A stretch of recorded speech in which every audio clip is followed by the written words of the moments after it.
美国领头花式挑衅一中原则，世卫大会再次拒绝，近140个国家力挺中国，西方阵营国家自取其辱。大家好，欢迎来到振宇在线。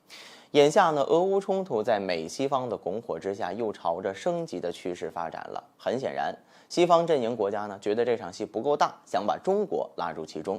既然美西方都把戏台子搭好了，哪有不唱戏的道理呢？不过出糗的并非中国，西方国家的阵营呢，自取其辱。日前，世卫大会再次拒绝西方阵营国家的请求，表示不会邀请台湾地区参加日内瓦举行的世界卫生大会。此前呢，世界卫生大会6次拒绝邀请台湾参加，美国趁机挑拨，鼓动一些国家代表呢在会上发声挺台。随后呢，中方代表当场回击，驳斥相关国家的肆意炒作。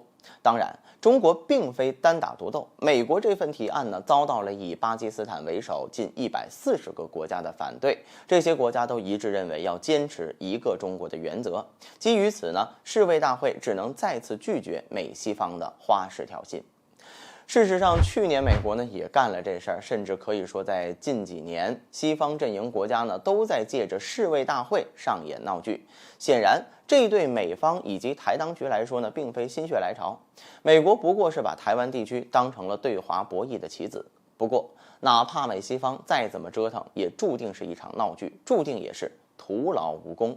毕竟在原则问题上，中国不会做出任何的让步。要知道，世界卫生组织的门槛呢是主权国家，台湾地区作为中国的一部分，无权加入。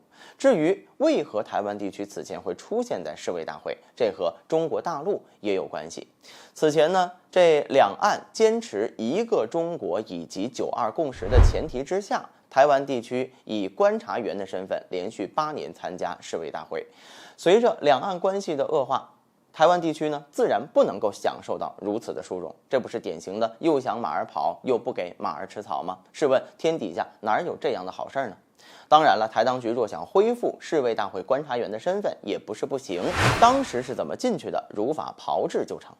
说白了，台湾地区之所以会被排挤出世卫大会，华盛顿才是罪魁祸首。华盛顿以人权和健康为由，企图破坏一中原则，但明眼人都知道，美国口中关于人权和健康的承诺，早已经随着俄乌冲突的爆发化为灰烬了。教员曾经说过，伤其十指不如断其一指。如今呢，撤销台湾地区在世卫大会观察员身份，就属于断其一指的做法。我国对这类问题的处理方式一直都是明确的，涉及我国主权问题，不会有半分的退让。虽说这次美台勾连以失败告终，但并不排除类似的花式挑衅或将继续上演。总之，中国的猎枪要端稳了。好了，本期节目就到这里，欢迎大家点赞、分享精彩的评论。